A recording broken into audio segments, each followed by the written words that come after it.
यदि गुरु ने आगम न पढ़ाया होता और यहाँ पर जबलपुर जैसी सिटी में तत्वोपदेश न किया होता,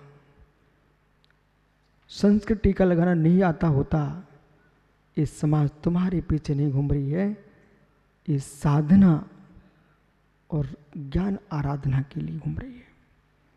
वो डायरी कहीं रखी होगी, लेकिन उसकी तारीख, बिल्कुल डायरी का रंग भी मुझे मालूम है, वो हरे कलर की डायरी है, कहीं भी छूटी हो, लेकिन उस डायरी पर मैंने लिख के रखा है कि भूल मत कर लेना, अहम में मत डूब जाना, ये भीड़ तुम्हारी नहीं है, ये भीड़ जिनवाणी की है। इसलिए भैया बोला, बेटा एक जगह उपयोग लगाओगे वहीं तुमको सिद्धि होगी। जिसकी आंखें डबा डबाएंगी चारों तरफ, वो कोई भी सिद्धि हासिल नहीं कर पाएगा। अभाग्य है संजय सागर तुम्हारा, इस अवस्था को आपने प्राप्त किया मित्र। जिस ध्रुव अखंड स्वभाव को आप समझ के यहाँ आए हो, उस अखंड स्वभाव पर ही दृष्टिपात करना। जगत जगत ही रहेगा, ये साथ नहीं देगा, एक ज्ञायक भाव ही साथ देगा। उसके पुरुषार्थ पर अपनी दृष्टि रखना बराबर। क्षण मात्र भी मेरा दृष्टिपात भिन्न स्थान पर पतित न हो जाए। जब सत्ता महासत्ता की व्याख्या कर रहे हैं, तब स्वरूप अस्तित्व, उस सादृश्य सत्य पर आपको दृष्टिपात करना चाहिए।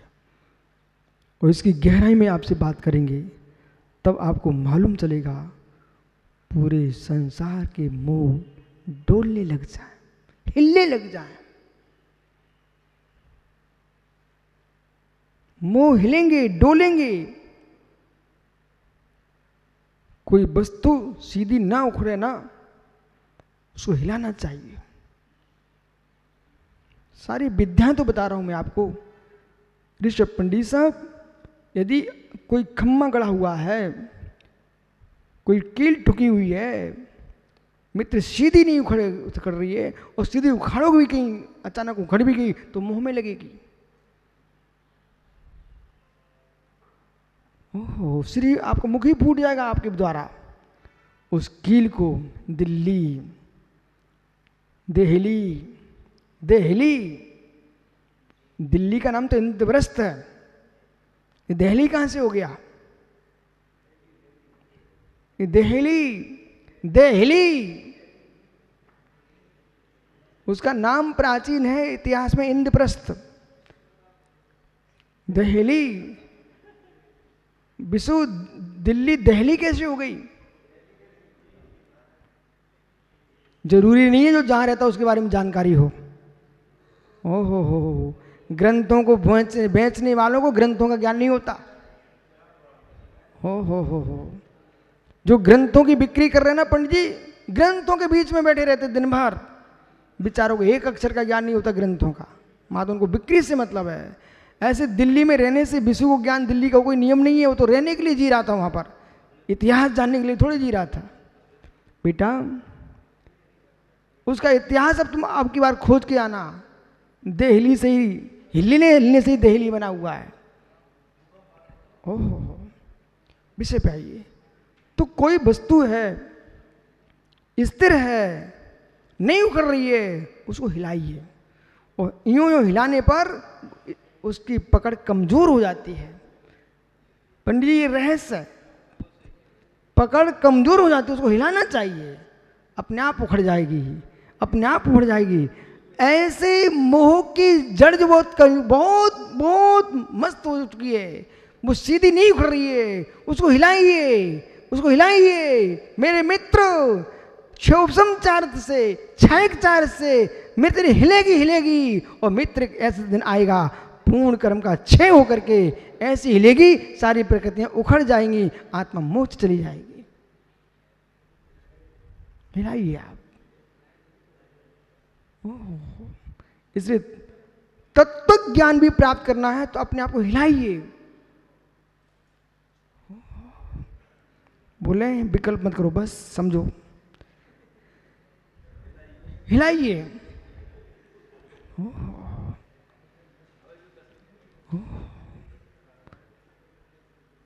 प्रतिपक्षो, देखो यहीं से पुनः शुरू करना पड़ता है, एक मिनट रुकिए। प्रतिपक्षो, प्रतिपक्ष, सत्ता का प्रतिपक्ष असत्ता।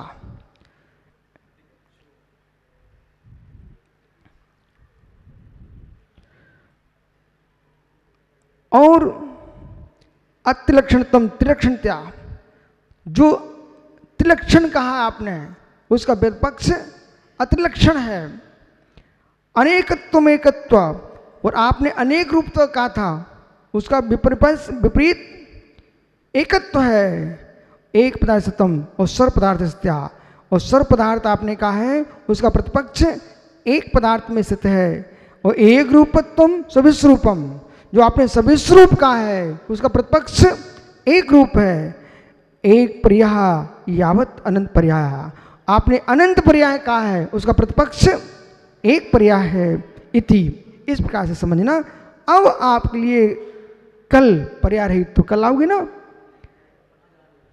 महासत्ता अवान्तर सत्ता की विशेष व्याख्या होगी।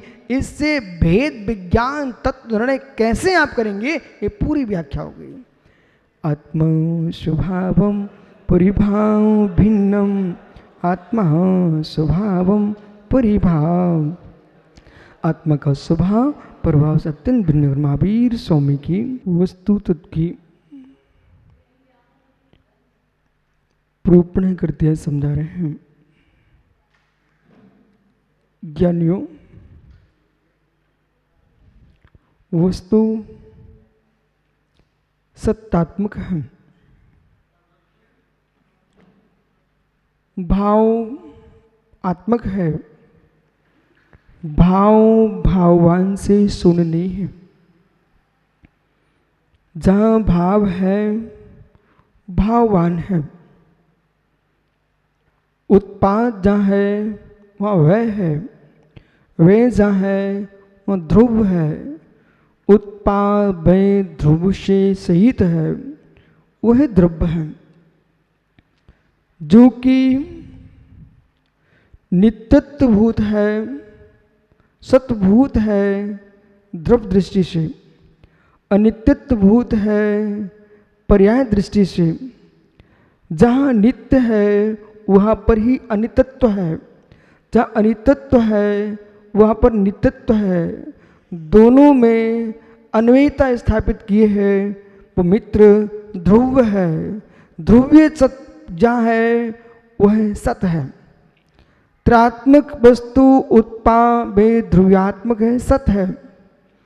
जो सत है वह विश्वरूप है, नाना अवस्थाओं से युक्त है। इसलिए महासत्ता विश्वव्यापी है, विश्वरूप है, नानत्व रूप है, नाना पर्यायों की दृष्टि से अनंतात्मक है। अनंतात्मक है ज्ञानियों, एक रूप है। जब महासत्ता को हम देखते हैं नित्यत्व में, अनित्यत्व में, ध्रुवत्व में, अनंतत्व में, विश्वरूपत्व में, संपूर्ण अवस्थाओं में महासत्ता व्याप्त है, इसलिए एक रूप है। और जहाँ भाव यानी पदार्थ, भाव यानी पर्याय, जहाँ पर्याय है वहाँ पर्यायी है, जहाँ भाव है वहाँ भाववान है। अंग अंगी दृष्टि से, व्यापक दृष्टि से भाव भाववान है, परंतु निरंकुश नहीं है। आज विशिष्ट विषय की व्याख्या है, निरंकुश नहीं है।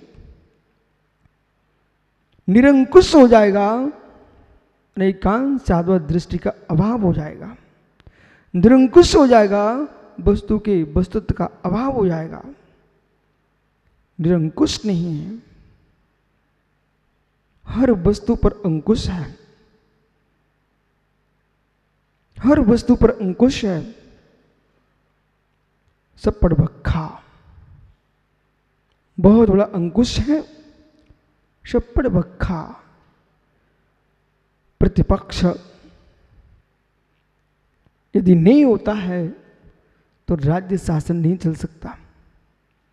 प्रतिपक्ष नहीं होता है मित्र, कोई दर्शन की पहचान नहीं होती, शक्ति नहीं देता।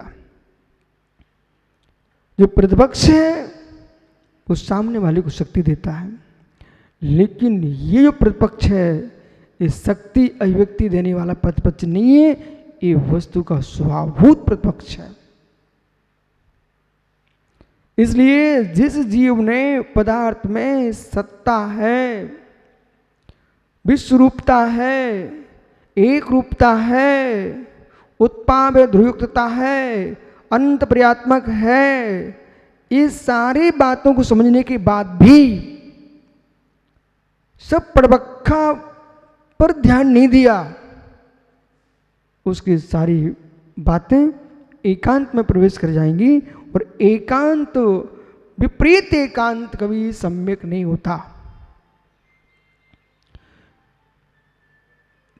जो जो कथन यहां पर किया गया है सब एकांत रूप है।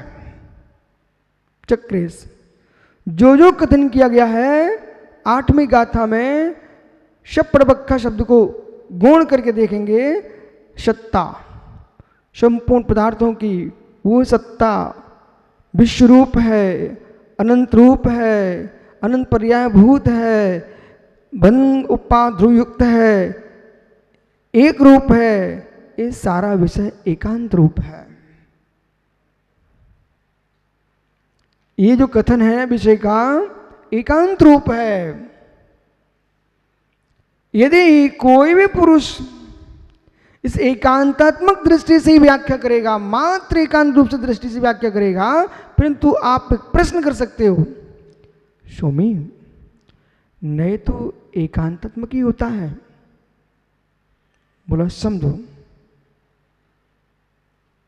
नए तो एकांतात्मक रूप ही होता है, फिर आप यहां क्यों ऐसा बोल रहे हो? एकांत रूप, नए एकांत रूप होता है, जो सुनय होता है एकांत रूप होता है, लेकिन पर नए का विरोधक होने पर भी विरोध नहीं करता।